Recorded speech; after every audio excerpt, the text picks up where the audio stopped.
नमस्कार बच्चों, स्वागत है आपका हमारी हिंदी की क्लास में। तो बच्चों, आज हम करेंगे हमारी हिंदी की क्लास में कक्षा 10वीं में जो तुलसीदास जी के द्वारा रचित है राम लक्ष्मण परशुराम संवाद। ये तुलसीदास जी के द्वारा रचित महाकाव्य रामचरितमानस के बालकांड से लिया गया है। तो पहले तो मैं आपको बताना चाहूँगी इस प्रसंग के बारे में जो तुलसीदास जी ने इन पदों में वर्णन किया है, उसके बारे में पहले आपको मैं थोड़ा सा समझाती हूँ, जिससे आपको ये कविता बहुत अच्छे से समझ में आ जाएगी। ये वर्णन किया है तुलसीदास जी ने उस समय का जब माता सीता के पिता राजा जनक ने अपनी पुत्री सीता का स्वयंवर का आयोजन किया था। उनके स्वयंवर में दूर दूर से बड़े बड़े राजा महाराजा स्वयंवर के लिए आए थे और स्वयंवर की शर्त यह थी कि जो भी राजा या राजकुमार भगवान शिव के धनुष को तोड़ेगा या उनकी धनुष पर प्रत्यंचा चढ़ाएगा, उसी के साथ राजा जनक अपनी पुत्री सीता का विवाह करेंगे। तो राजा राम और उनके भाई लक्ष्मण, जो बालकांड में यहाँ बताया गया है, मुनि विश्वामित्र जी इनको लेकर गए थे अपने साथ कुछ राक्षसों का वध करने के लिए, क्योंकि वो राक्षस मुनिजनों को परेशान कर रहे थे, उनके हवन में, उनकी पूजा पाठ में विघ्न डाल रहे थे। तो उन राक्षसों का वध करने के लिए, मुनियों को उनके अत्याचार से मुक्त कराने के लिए विश्वामित्र जी राम और लक्ष्मण को अपने साथ लेकर गए थे, ताकि वो उन राक्षसों का संहार कर सके, अर्थात वध कर सके। उसी दौरान राजा जनक ने सीता का स्वयंवर का आयोजन किया था।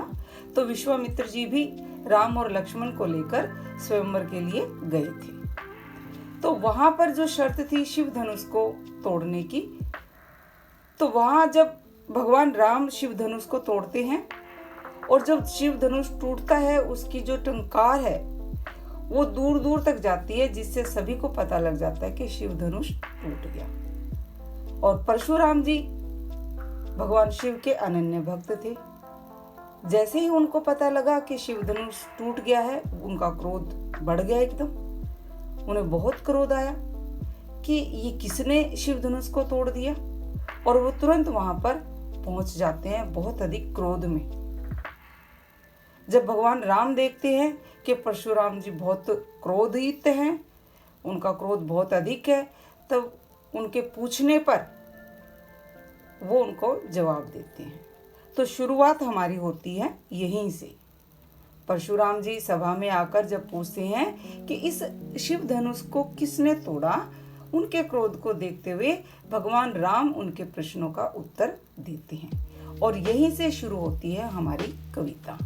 हमारा जो पहला पद है उसमें इसी का वर्णन है। तो आइए देखते हैं राम लक्ष्मण और परशुराम संवाद में क्या बातें होती हैं। तो शुरू करते हम हमारा पहला पद। बहुत ही रोचक है, आप इसको ध्यान से सुनेंगे तो आपको बहुत अच्छे से समझ में आ जाएगा, क्योंकि तुलसीदास जी ने अवधी भाषा का प्रयोग किया है। तो बच्चों को इस भाषा को समझने में थोड़ी सी परेशानी आती है, लेकिन आप विश्वास कीजिए, अगर आप इसको ध्यान से समझेंगे, इन शब्दों का मैं आपको अर्थ भी बताऊंगी, अर्थ सहित जब हम इसकी व्याख्या करेंगे तो आपको वो बहुत आसान लगेगा और आसानी से समझ भी आएगा। तो आइए शुरू करते हैं। नाथ शंभु धनु भंजनी हारा, होई क्यों एक दास तुम्हारा।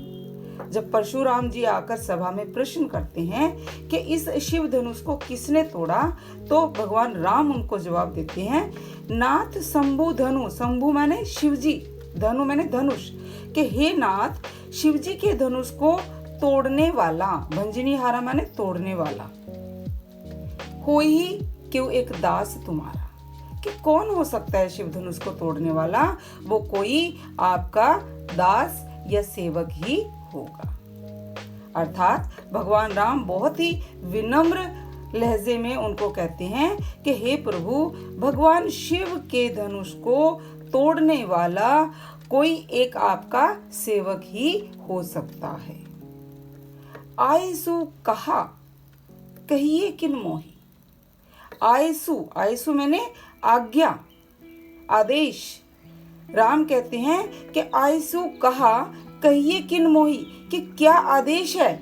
कहा मतलब क्या, कि हे प्रभु क्या आदेश है, आप मुझे कहिए। क्योंकि उनके प्रश्न का उत्तर देते वो बता देते हैं कि शिव धनुष को मैंने तोड़ा है, अब आपके लिए, आपका मेरे लिए क्या आदेश है, आप मुझे कहिए। सुनी रिसाई बोले मुनि को ही।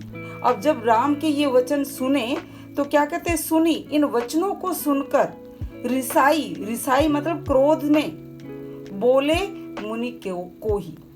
मुनि मतलब किसके लिए आए, ये परशुराम जी के लिए।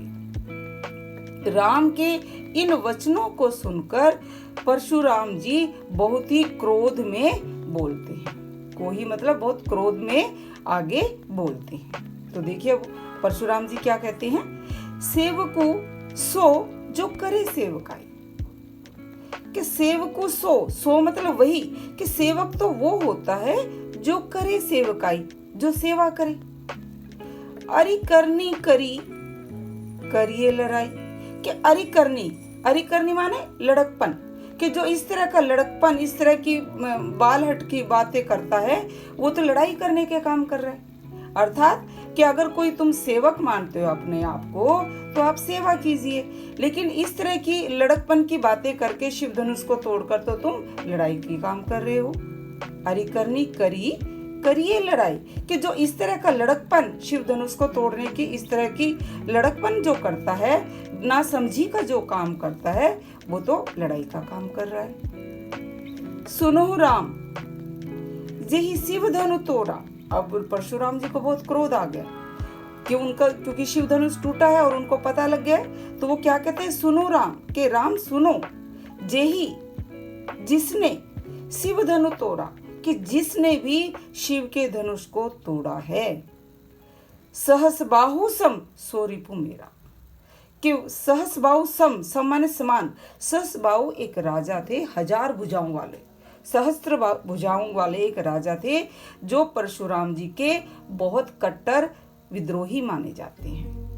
तो उसी का उदाहरण देते हुए कहते हैं कि जिसने भी शिव के धनुष को तोड़ा है, वो व्यक्ति मेरे लिए सहस्त्र बाहु के समान शत्रु है। रिपो माने शत्रु, मोरा मेरा। दोबारा से करते इस पंक्ति का, सुनो राम जेहि शिव धनु तोड़ा। परशुराम जी कहते हैं कि राम सुनो, जिसने भी शिव का धनुष तोड़ा है, सहस्त्र बाहु सम सो रिपु मेरा, कि वो सहस्त्र बाहु के समान मेरा शत्रु है। सो बिलगाऊ बिहाई समाजा। फिर वो क्रोध में है बहुत अधिक, और क्या कहते हैं, सो बिलगाऊ, बिलगाऊ मतलब अलग हो जाए, कि वह अलग हो जाए, बिहाई समाजा, कि इस सभा से, इस सभा में जो स्वयंवर के लिए सभा आयोजित की गई है, उस सभा से वो व्यक्ति अलग हो जाए जिसने भी शिव का धनुष तोड़ा है। नैते मारे जही है सब राजा। नैते नहीं तो, मारे जही हैं, मारे जाएंगे सब राजा, सभी राजा। जो राजा सभा में उपस्थित है, वो सभी राजा मारे जाएंगे। क्या कह रहे वो परशुराम जी, कि जिसने भी ये शिव धनुष तोड़ा है, मैं कहता हूं कि वो इस सभा से एक तरफ अलग हो जाए, वरना उसके साथ साथ सारे राजा भी जो इस सभा में उपस्थित हैं, वो भी मारे जाएंगे। सुनी मुनि वचन लखन मुस्काने। अब राम तो बहुत शील स्वभाव के थे, राम के साथ वहां लक्ष्मण भी है, लेकिन लक्ष्मण का स्वभाव राम के स्वभाव से बिल्कुल अलग है। जिस प्रकार परशुराम अपने क्रोधित स्वभाव के लिए जाने जाते हैं, लक्ष्मण भी क्रोधित स्वभाव के लिए माने जाते हैं। अब इस तरह की परशुराम की बातें सुनकर लक्ष्मण को भी क्रोध आ जाता है, लेकिन वो मुस्कुराते हुए बोलते हैं, सुनी मुनि वचन, के मुनि के वचन, मुनि किसके लिए आया यहाँ, परशुराम के, कि परशुराम के इन वचनों को सुनकर लखन मुस्काने, लखन लक्ष्मण मुस्कुराने लगते हैं। बोले परसु धरही अवमाने। परसु धरही किसके लिए, परसु को धारण करने वाले, परसु उनका फरसा जो होता था परशुराम का, उनके बारे में। और लक्ष्मण मुस्कुराते हुए परशुराम की अवज्ञा करते हुए बोलने लगते हैं। अब परशुराम को देखो क्रोध आया हुआ है, बहुत गुस्से में है, और ऐसे में अगर उनके सामने कोई उनकी अवज्ञा करते मुस्कुराते हुए बोलता है तो गुस्सा तो और भी आएगा। लेकिन यहाँ पर लक्ष्मण क्या कह रहे हैं, ध्यान से सुनेंगे आप। बहु धनु ही तोरी लरिकाई, बहु मैंने बहुत अधिक, धनु धनु ही धनुष, तोरी तोड़े, लरिकाई मैंने बचपन में, कि हमने तो बचपन में ऐसे ऐसे बहुत सारे धनुष तोड़े हैं। कबहु ना असी रिस कीनी गोसाई, गोसाई परशुराम जी के लिए कह रहे हैं कि हे प्रभु, किसी ने भी ऐसा गुस्सा नहीं किया किसी धनुष के तोड़ने पर जैसा आप क्रोध कर रहे हो इस धनुष के तोड़ने पर। ये ही धनु पर ममता के ही हेतु, फिर उनके ऊपर वो प्रश्न करते हैं कि यही धनु पर, यही मतलब इसी धनुष पर ममता के ही हेतु, कि किस कारण इतनी ममता, इतना लगाव है इस धनुष के प्रति। सुनी रिसाई कह भृगुल केतु। अब जब लक्ष्मण के ये वचन सुनते हैं, वो मुस्कुराते हुए उनकी अवज्ञा करते हुए इस तरह के वचन बोलते हैं, तो ये सुन के तो परशुराम जी को बहुत अधिक क्रोध आता है। क्या कहते हैं, सुनी, ये वचन सुनकर रिसाई कह, रिसाई मतलब गुस्से में, भृगुकुल केतु, भृगुकुल केतु यहाँ परशुराम जी के लिए आया है, भृगुकुल के वो वंशज थे, इसलिए उनको भृगुकुल केतु मतलब भृगु वंश की ध्वजा के रूप में उनको प्रस्तुत किया गया है। कि लक्ष्मण के ये वचन सुनकर परशुराम जी बहुत अधिक गुस्से में आ जाते हैं और वो आगे कहते हैं। अब परशुराम जी क्या कहते हैं वो सुनो।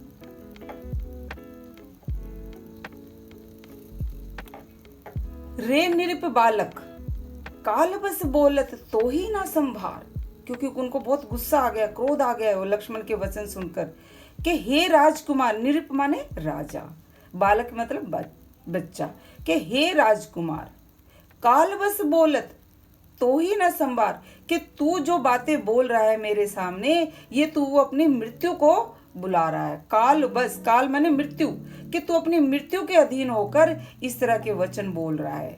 तो ही ना संभार, संभार मतलब तुझे इस बात की समझ नहीं है, तुझे इस बात का ज्ञान नहीं है कि तू किस तरह के वचन मेरे सामने बोल रहा है। इस तरह के वचन बोलकर तू अपनी मृत्यु को बुला रहा है। धनु ही सम त्रिपुरारी धनु विदित सकल संसार।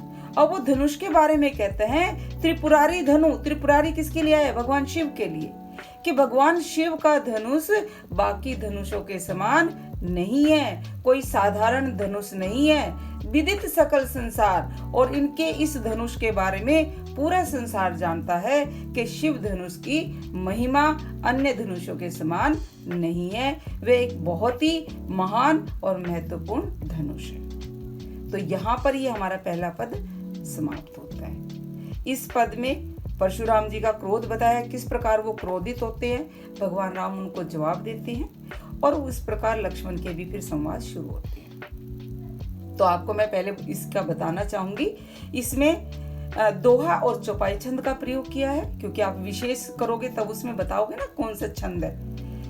अनुप्रास अलंकार का बहुत अच्छा प्रयोग किया गया है, अनुप्रास अलंकार बताओगे, और दोहा चौपाई छंद इसमें आप बताओ। तो इस प्रकार हमारा ये पहला पद पूरा होता है। तो आइए इसके बाद करते हैं दूसरा पद।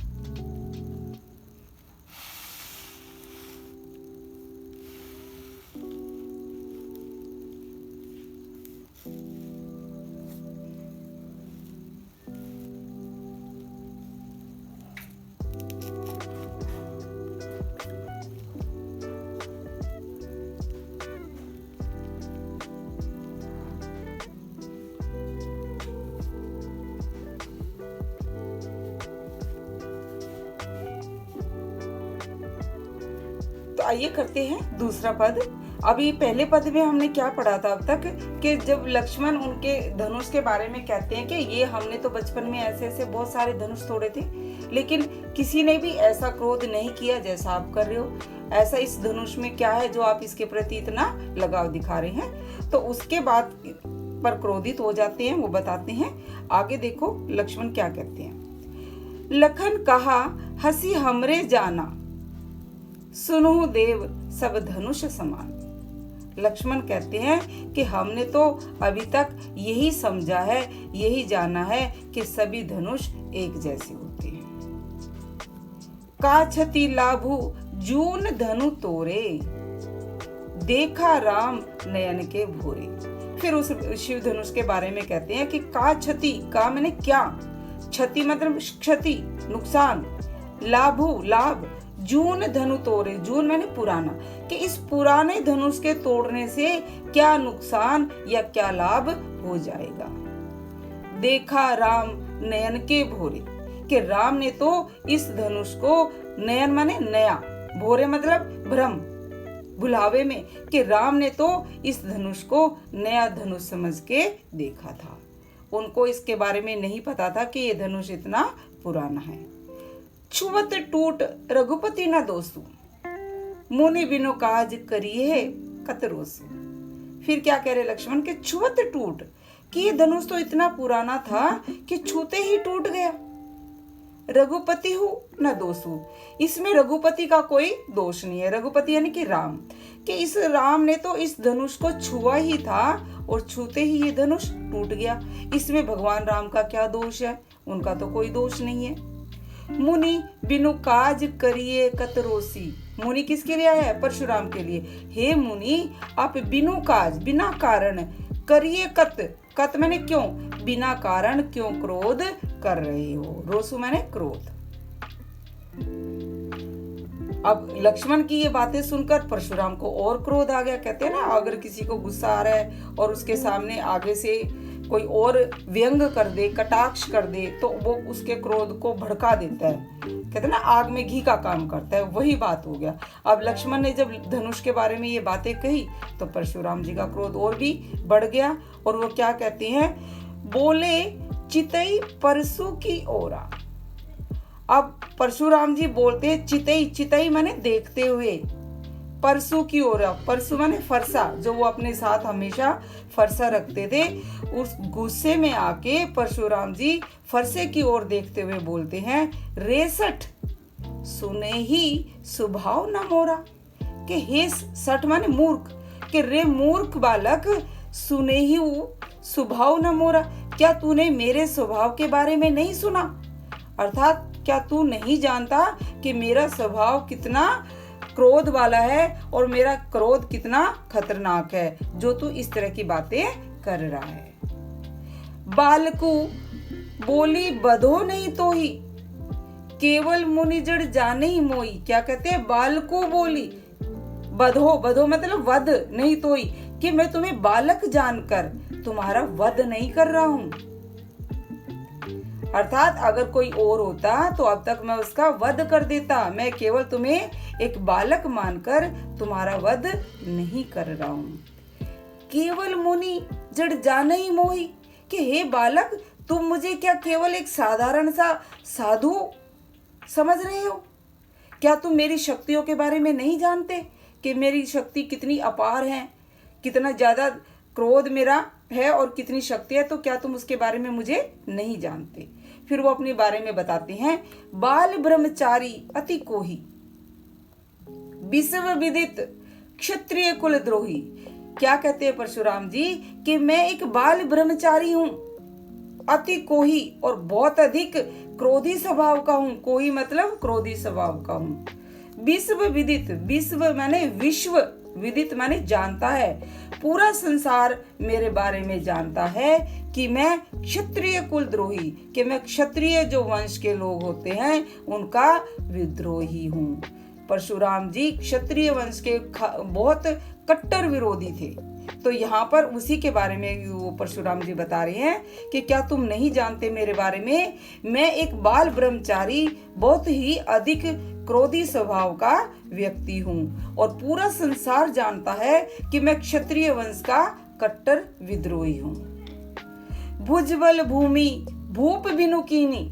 अब वो अपने बारे में बताते हैं, अपनी वीरता के बारे में, अपने यश के बारे में बताते हैं, उन्होंने अपने क्या क्या कार्य किया। कि भुजबल भूमि भूप बिनु कीनी, विपुल बार मई देवन है दीनी, कि मैंने अपनी भुजाओं के बल से, भुजबल अपनी भुजाओं के बल से इस भूमि को, भूप माने राजा, राजाओं से विहीन कर दिया था, अर्थात सभी राजाओं का नाश कर दिया था, सभी राजाओं पर विजय प्राप्त कर ली थी। विपुल बार, विपुल मतलब कितनी बार, मई देवे न दीनी, और कितनी बार मैंने इस भूमि को विजित करके, इस भूमि को राजाओं से जीत कर कितनी बार ब्राह्मणों को दान कर दिया था।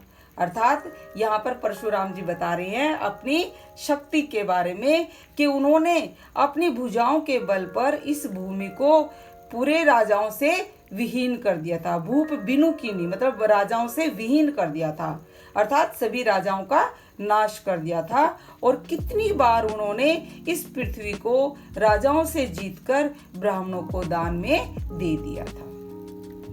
सहस बाहु भुज छेदिनी हारा, परसु बिलोकु महीप कुमारा।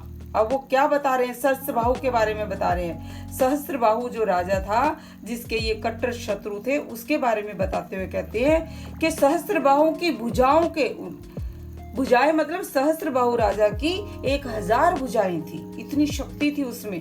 तो परशुराम जी ने उसकी भुजाओं को भी खंडित कर दिया था, उनको भी मार दिया था। छेदनी हारा, छेदन मतलब उनका नाश करने वाला हूं मैंने ही सहस्त्रबाहु की भुजाओं का नाश किया था। परसु बिलोकु महीप कुमारा, के महीप माने राजा, कि हे राजकुमार क्या तुमने मेरा फरसा नहीं देखा। फिर यहाँ देखो दोहा क्या कह रहा है, मातो पितही जनी सोच बस करसी महिष किशोर, के हे महिष किशोर, महिष माने राजा, किशोर मतलब बालक, कि हे राजकुमार मैं सिर्फ तुम्हारे माता पिता को चिंतित नहीं करना चाहता। मातु पितही जनी, जनी मतलब नहीं, सोच बस कि मैं तुम्हारे माता पिता को सोच चिंता से ग्रस्त नहीं करना चाहता।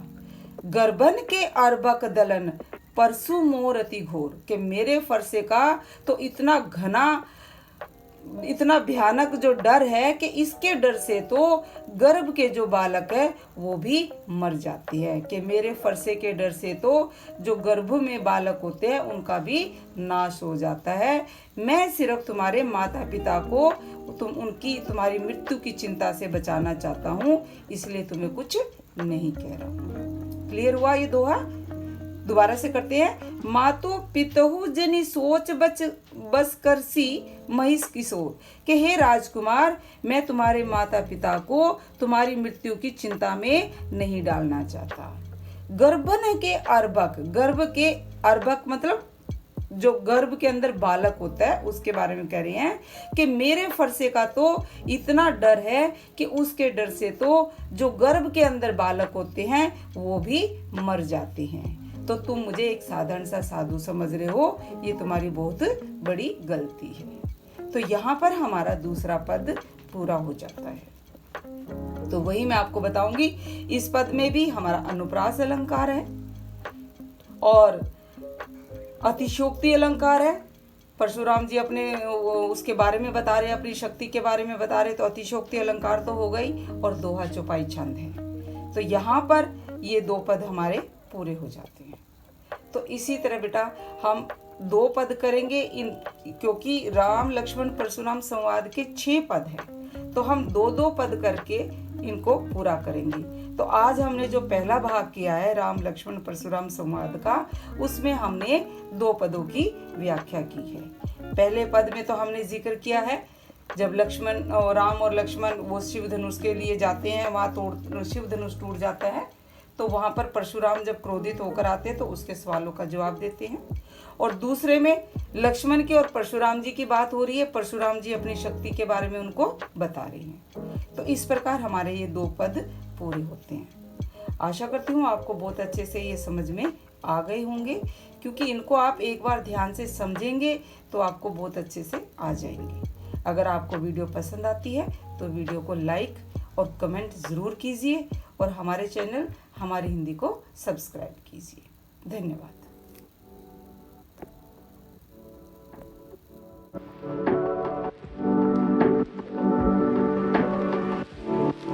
Thank you.